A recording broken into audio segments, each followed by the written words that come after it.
గాక. ఆమేన్. జయం కలిగిన దేవుణ్ణి మనం తెలుసుకున్నాం. ఒకప్పుడు అన్యజనులుగా జీవించినప్పుడు అండి మన బ్రతుకులు దరిద్ర బ్రతులుగా ఈ లోకంలో మన గమ్యం ఎక్కడికి వెళుతుంది, అసలు ఎవరిని ఆరాధించాలి, నిజమైన దేవుడు ఎవరు అని జీవితాల్లో ఎంతగానో మనం కలిబిలిగా ఉండి బ్రతికే బ్రతుకులను అటువంటి సమయంలో దేవుడు మనల్ని ప్రేమించి రక్షించాడు. ఆయనకి మహిమ కలుగును గాక. అయితే అలాంటి దేవుణ్ణి మనము ఆయన గుణలక్షణములు ఎలాగా తెలుసుకోవాలి, ఆయన్ని ఎలాగ ఆరాధించాలో మనం కొన్ని లేఖనముల ద్వారాగా తెలుసుకుందామండి.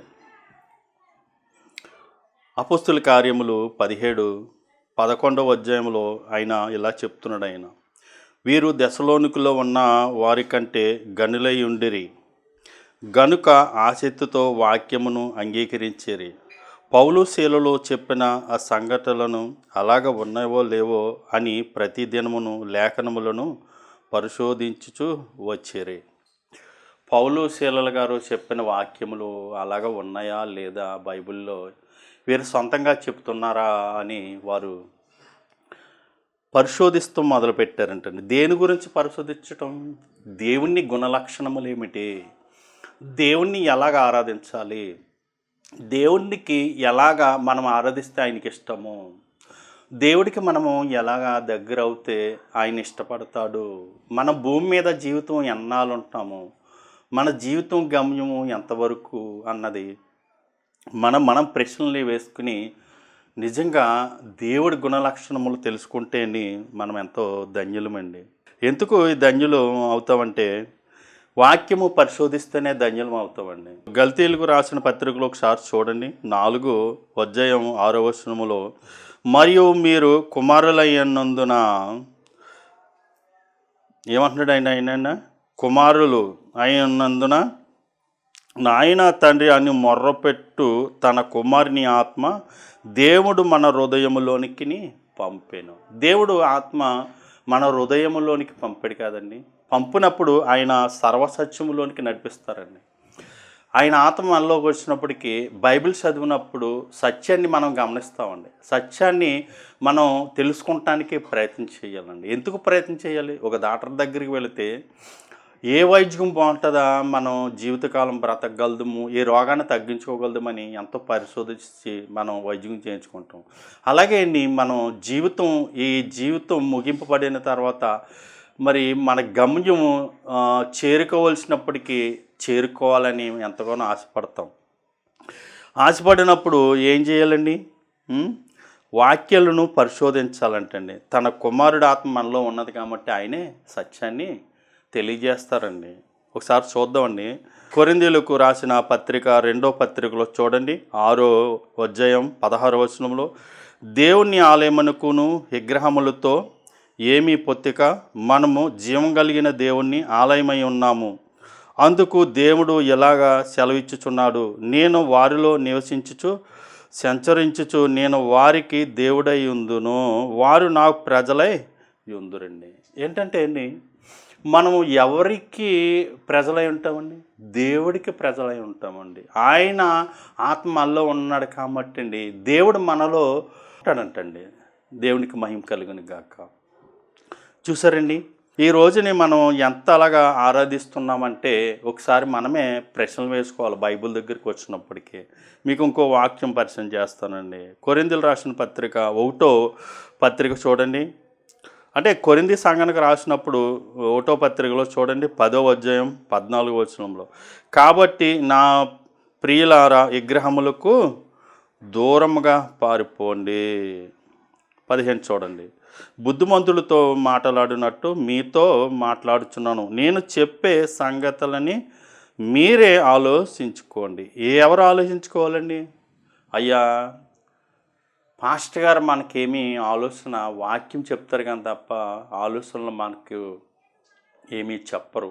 వాక్యమే మనకి పాస్టర్ గారికి మనకు చెప్పిన అందుకు మనం ఎలాగ ఆరాధిస్తున్నాం, దేవుడికి దగ్గరికి ఎలాగ అవుతున్నాము, దేవుడిని ఎలా కనపరచాలి మనము ఒక సిలువను ఆరాధిస్తున్నామా, లేకపోతే మరియమ్మ గారిని ఆరాధిస్తున్నామా, లేకపోతే బాలయేసు గారిని ఆరాధిస్తున్నామా, లేకపోతే మందిరాల్లో ఉన్న ఫోటోలను ఆరాధిస్తున్నామా, గృహాల్లో ఉన్న ఫోటోలను ఆరాధిస్తున్నామా, మనమే ప్రశ్నలు వేసుకోవాలండి. నేను ఎవరిని విమర్శించడానికి చెప్పట్లేదు సుమి, మీకు వాక్యాలు రిఫరెన్స్ చూపించి నేను చెప్తున్నానండి. మీకు ఒకవేళ ఇబ్బందిగా ఉంటే నాకు ఫోన్ చేయొచ్చండి. ఏంటంటే బైబిల్లో ఉన్న వాక్యాలే మీకు చూపించడం జరుగుతుందండి. దయచేసి నన్ను క్షమించండి. వాక్యాలు మీరు అర్థం చేసుకుంటారని నేను క్రీస్తు మాటలు ఆయన నాకు తెలిపారు నన్ను ప్రేమించి. ఆ మాటలే మీకు నేను తెలుపుతున్నాను. ఆయన సర్వసత్యంలోనికి నాలో ఉండి ఆయన నడిపిస్తున్నాడు కాబట్టి మీకు తెలియజేస్తున్నాను. నేను నేర్చుకున్న వాడినే, నాకు అంత జ్ఞానవంతుడిని కాదండి. నేను ఇప్పటికీ నేర్చుకుంటూనే ఉన్నాను. ఏంటంటే ఇప్పటికీ నా మాట తడబడుతుందండి. అంటే వాక్యం కట్టా తడబడుతుంది. ఏంటంటే దేవుడి వాక్యము అంత భయమండి. ఇరిగిన నలిగిన మనసు హృదయము కలిగి ఉండి ఆయన్ని ఆరాధించాలండి. అలాంటి వ్యక్తిని ఆయన పరిశోధిస్తాడండి. ఆయన అలాంటి వ్యక్తికి జవాబు ఇస్తాడండి. ఎందుకంటే అండి దేవుడి దగ్గరికి వచ్చి మనం ఆరాధించినప్పటికీ వాక్యం ప్రకారంగానే ఆరాధించాలండి. అందుకనే ఏమంటున్నాడండి ఆయన, బుద్ధిమంతులతో మాట్లాడినట్టు మీతో మాట్లాడుతున్నాను. నేను చెప్పే సంగతులు మీరే ఆలోచించుకోండి. మీరు ఎలాగ ఆరాధిస్తున్నారో మీరే ఆలోచించుకోండి. ఆత్మతో సత్యంతో మీరు ఆరాధిస్తున్నారా తండ్రి అయిన దేవుణ్ణి, లేకపోతే ఒక రూపమన్న ఏదో ఒక ఫోటోను పెట్టుకుని యేసుక్రీస్తు అనే ఫోటోలు పెట్టుకుని మీరు ఆరాధిస్తున్నారో పరిశోధించుకోండి అని చెప్తున్నాడు ఆయన. అందుకనే మనం చాలా జాగ్రత్తగా మనం దేవుణ్ణి ఆరాధించాలి. ఒకసారి చూడండి 1 యోహాను చూడండి. 1 యోహాను పత్రికలో 5వ అధ్యాయం 21 చూడండి. చిన్నపిల్లలారా విగ్రహముల జోలికి పోకండి, జాగ్రత్తగా ఉండండి. ఈయన ఎవరు చెప్తున్నారండి? యోహాను గారు. అయితే జాగ్రత్తగా ఉండండి, విగ్రహముల జోలికి పోవద్దు అని ఖచ్చితంగా ఆయన చెప్తున్నారండి. ఎవరు చెప్పరు? యేసయ్య గారు, శిశువుడి గారు, యోహాను గారండి.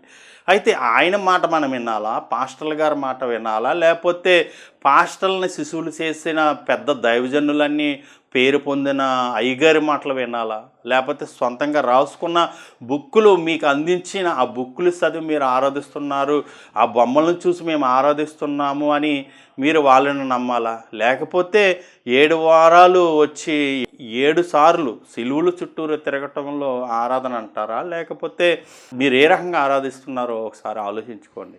ఆయన పారిపోమని చెప్తున్నారు. అది మీ ఇష్టం, మీకు వాక్యాన్ని పరిచయం చేశాను. అందుకనే ఒకసారి ద్వితీయోపదేశకాండం చూడండి. ద్వితీయోపదేశకాండములో ఏమంటున్నాడు ఆయన 5:8 పైనున్న ఆకాశమందుకు కానీ కిందన్న భూమి నేలయందు కానీ భూమి కిందనున్న నేలయందు కానీ ఉండు దేని రూపములో విగ్రహమును చేసుకోకూడదని ఆయన పాత నిబంధన కాలంలో ఆయన చెప్పారండి. చెప్పినప్పుడు ఏ రూపంలో చేసుకోవద్దని ఆయన చెప్పాడు. అయితే మరి సమర స్త్రీ గారు అడిగినప్పుడు తండ్రిని ఎలాగ ఆరాధించాలి అని ఆవిడ తెలుసుకున్నది. యేసయ్య గారు చెప్పారండి. యేసయ్య గారు, అమ్మ మీరు పర్వతాల మీద మరి పితరులు ఆరాధించేవారు, ఇప్పుడు నువ్వు అలా ఆరాధించక్కర్లేదు. అమ్మ యెరూషలేములో మరి సొలొమోన్ గారు కట్టిన దేవాలయంలో ఆరాధించేవారు, మరి ఇప్పుడు అలాగా ఆరాధించవలసిన పని లేదు అని యోహాను సువార్త 4:21, 23, 24, 25 మీరు అక్కడ వద్యమంతా చదివితే మీకు అర్థమవుతుందండి. నిజంగా యేసయ్య గారు దేవుడి హృదయ రహస్యాన్ని బయలుపరిచారండి. దేవుడికి ఏ ఇష్టమైన ఆరాధన చేయాలో ఆయన బయలుపరిచారండి. అందుకనే మనం ఏ రూపంలో చేసుకోవద్దు ఆయన అని దిగంతముల వరకు, భూమి ఉన్నంత వరకు సుమి. అందుకనే తన మాటలు ఏమాత్రమును ఒక పొల్లైనా ఏమాత్రం తప్పుపోద్దు అన్న ఆయన సెలవిచ్చాడు. ఆకాశమును భూమి గతించును కానీ నా మాటలు ఏమాత్రమును గతింపు అని అన్నాడు ఆయన. ఆయన అబద్ధం ఆడటానికి నరుడు కాదండి. అందుకను మనము అలాగా ఆరాధించటం కరెక్ట్ కాదు అని చాలామంది తెలుసుకోవాలండి.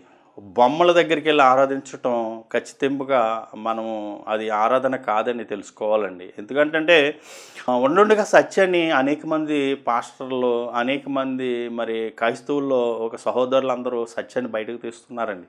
ఇప్పుడు సత్యం తెలిసిన తర్వాత నిజంగా సత్యం పక్షంగానే నిలబడాలండి. అప్పుడే మనం ఈ లోకంలో ఎప్పుడు నిద్రిస్తామో, ఎప్పుడు కన్నుమూస్తామో ఈ కకృతి మనకి సాయపడుతుందండి. మన ఆత్మని పరదేశికి తీసుకెళ్ళటానికి ఆయన సాయపడతారు.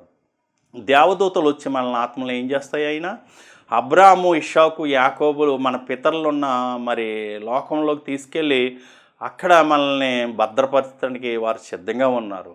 మరి మీరు ఈ రోజుని ఈ మాటలు విన్నారండి. మరి మీరు నిజంగా వాక్యం ప్రకారంగా దేవుణ్ణి ఆరాధిస్తే ఎంతో ధన్యులండి, ఎంతో ధన్యులు.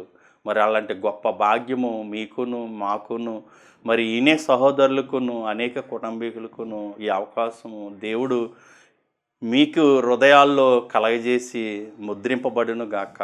ఆమేన్. ప్రార్థించుకుందామండి. జయం కలిగిన దేవుడా, పరలోకమున్న మా పరమ తండ్రి, గొప్ప దేవా, నీకు స్తుతులు చెల్లిస్తున్నాం తండ్రి. నాయన ఒకప్పుడు మేము ఎలాగ ఆరాధించాలో, నీ గుణలక్షణములు ఏమిటో మా ఆయన ప్రభా మాకు తెలియదు. కానీ నాయన నీ గుణలక్షణములు మాకు తెలియజేసి నాయన ప్రభా నిన్ను ఎలాగ ఆరాధించాలో దేవా మాకు నాయన నీ వాక్యాల ద్వారా మాకు బయలుపరిచారు దేవా. అందుకు నీకు కృతజ్ఞతాస్తుతులు చెల్లిస్తున్నాం తండ్రి. నాయన నీకు నాయన ప్రభా నీవు గనుడువును, గణనీయుడువును నాయన. ఆకాశం నీ సింహాసనమును, భూమిని పాదపెట్టము తండ్రి. నాయన నువ్వు హస్తకూర్చముల ఆలయంలో నివసింపవు తండ్రి.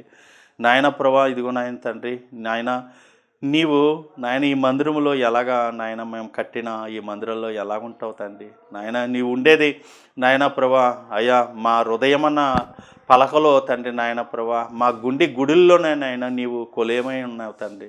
నిన్ను ఆరాధించడానికి ఆత్మతో సత్యంతో ఆరాధించమని మీరు ఖచ్చితంగా నాయన ప్రభా నీ కుమారుడు ద్వారా మీరు తెలియజేసుకున్నారు తండ్రి.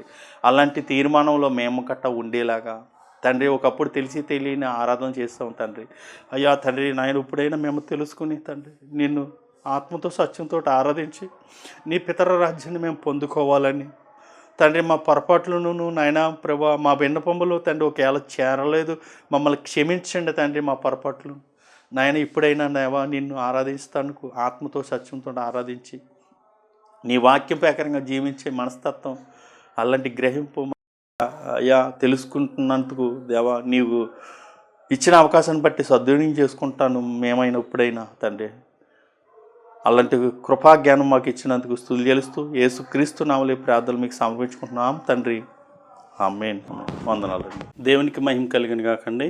గత కాలంలో దేవుడు నాకు ఇచ్చిన అవకాశాన్ని బట్టి నేను సద్వినియోగం చేసుకుంటూ ఒక సువార్థికుడిగా, పత్రిక సేవకుగా ఉండి భార్య పిల్లలను పోషించుకుంటూ ఆ జీవన పోరాటంలో నేను కొనసాగుతున్నానండి దేవుడిని కృపను బట్టి.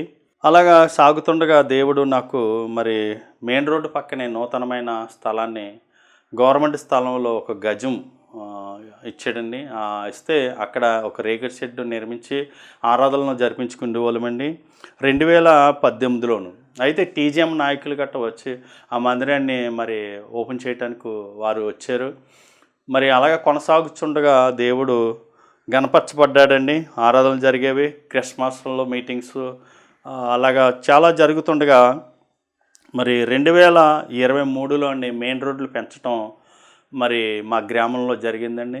అయితే జరుగుతంలో ఆ మందిరం మరి ఖాళీ చేయాలయ్యా, మరి ఇలా మెయిన్ రోడ్లు పెంచుతున్నామని నాకు వాళ్ళు పంచాయతీ నుంచి ఒక లెటర్ రావటం, మరి పంచాయతీ నెంబర్లో చెప్పటం నాకు జరిగిందండి.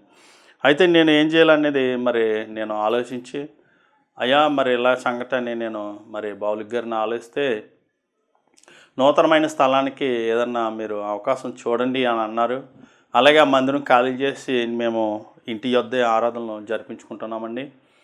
అలాగే మరి కొంతమంది సహోదరుల యొద్ద మరి గృహాల కాడే ఆరాధనలు జరుగుతున్నామండి. మరి ఇలా జరుగుతుండగా దేవుడు నూతన స్థలానికి కృప చూపించారండి. నూతన స్థలానికి కృప చూపించారు. 102 గజాలు చూపించారండి. ఇది పట్టా భూమి దస్తవాదులతో మనకి దేవుడు ఇచ్చాడు, కొనుక్కోవడం జరిగిందండి. మరి మా సంఘస్థులతో పాటు మరి దేవుడి కృపను బట్టి ఆ స్థలంలోనే మందిరం మేము కట్టాలనుకుంటున్నామండి. మరి ఈ కట్టాలంటే నా దగ్గర అంత ధనం సహకారం లేదు. ఇప్పటికే మేము సంవత్సరంన్నర నుంచి సుమారు సంవత్సరంన్నర నుంచి అండి ఇంటి దగ్గరే ఆరాధనలు జరిపించుకుంటున్నామండి. మరి ఈ మందిరం కట్టడానికి అంత ధన సహాయం నాకు లేకే నేను మిమ్మల్ని సంప్రదించాలని దేవుడు ప్రేరేపతో నేను మీ ముందుకు వచ్చాను. మీకు ప్రేరేపిస్తే అండి మీరు మాకు కాల్ చేసి మీరు మాతో మాట్లాడొచ్చండి.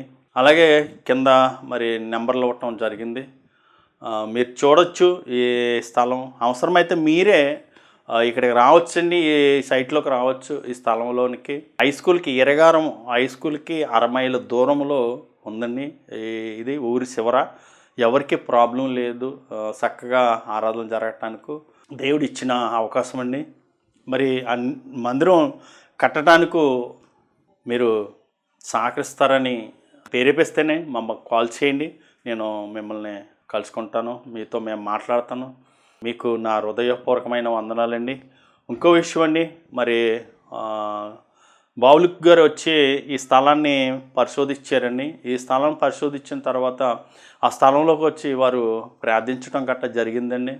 మరి బావులుక్ గారు ప్రార్థించారు ఆ స్థలంలోకి వచ్చి. దేవుడు నూతనమైన స్థలం, మంచి స్థలం ఇచ్చారు, ఏం భయపడకండి, ఏం పర్లేదు, దేవుడే చూసుకుంటాడు అన్నిని. మందిరం కట్టడానికి దేవుడే కృపక్షేపం చేస్తాడు, ఆయనే కృప చూపిస్తారని ఆయన స్థలంలో ఉండి ప్రార్థించడం జరిగిందండి. మరి అవకాశం ఇచ్చినందుకు మేము ఇలాగా తెలియజేసుకున్నాను. మీ కుటుంబీకుల కొరకు ఎవరైతే మీరు ఈ స్థలం గురించి ముందుకు వస్తారో పరలోకంలో జీవగంధంలో మరి సముఖమయందు రాయబడతాయని మలాకి 3వ అధ్యాయంలో రాయబడి ఉన్నదో ఆ ప్రకారంగానే నేనును మీరు నాకు పరిచయం అవును వారి గురించి, మీ కుటుంబీకుల గురించి, మీ పిల్లల గురించి, మీ మనవరాళ్ళు మనవళ్ళ గురించి, ప్రతి ఒక్కరి గురించి నేను ప్రార్థించడం నాకు అవకాశం వస్తుంది, అవకాశం ఉంటుంది. మరి అలాగే మీరు మీ ఫ్యామిలీ నాకు పరిచయం అవటానికి దేవుడు నాకు అనుమతిస్తే నాకు ఇంత గొప్ప భాగ్యం వస్తుందని నేను ఎదురు చూస్తున్నాను. మీ అందరికీ నా హృదయపూర్వకమైన వందనములండి.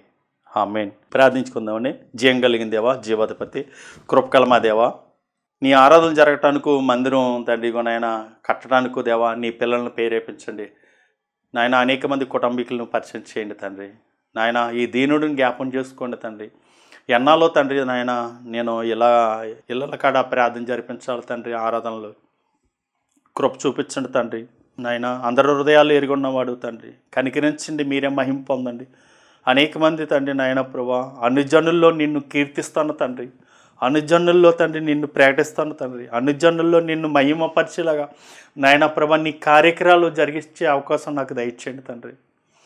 ఈ మాటలను బట్టి దేవా నన్ను క్షమించి దేవాదిగో నాయన ప్రభా నీ స్వార్థికులను నీ దైవజనులను దేవా పాస్టర్లను దేవా తీసుకొచ్చి నిన్ను అక్కడ మీటింగ్లు పెట్టి నేను కనపరిచే గొప్ప అవకాశం నాకు ఇంకా దయచేయండి దేవా. మీరే మహిమ ఘనత ప్రభం పొందుకోమని క్రీస్తు నామములో ప్రార్థనలు అడుగుతున్నాను తండ్రి. ఆమేన్.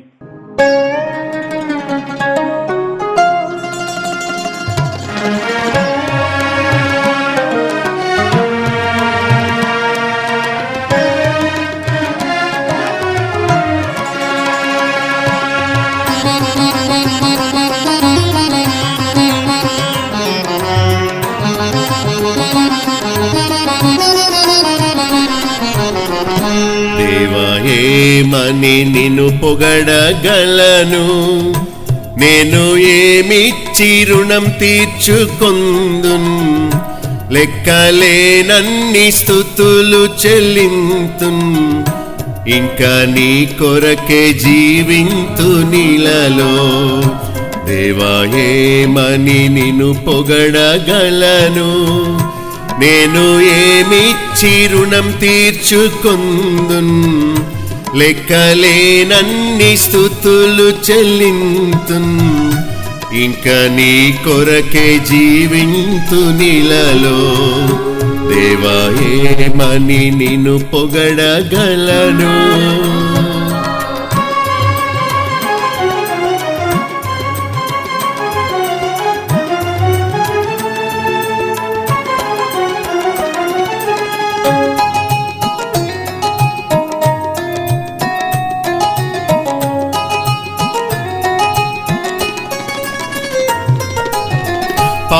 పాపశాపములో నీకు దూరముగా గడిపాను నేనెంతో కాలం, నరక పాత్రుడనై నీదు ఉగ్రతకు గురి అయితే నేనెంతో కాలం. ప్రేమించావు, నన్ను క్షమించావు, ప్రాణమునిచ్చి నాకై బలి అయినావు. తుది శ్వాస విడిచేంత వరకు నే జీవింతు నీ మహిమ కొరకే, నే జీవింతు నీ మహిమ కొరకే. దేవా ఏమని నిన్ను పొగడగలను, నేను ఏమిచ్చి రుణం తీర్చుకొందున్. లెక్కలేనన్ని స్తుతులు చెల్లింతున్, ఇంకా నీ కొరకే జీవింతు నీలలో. దేవా ఏమని నిన్ను పొగడగలను.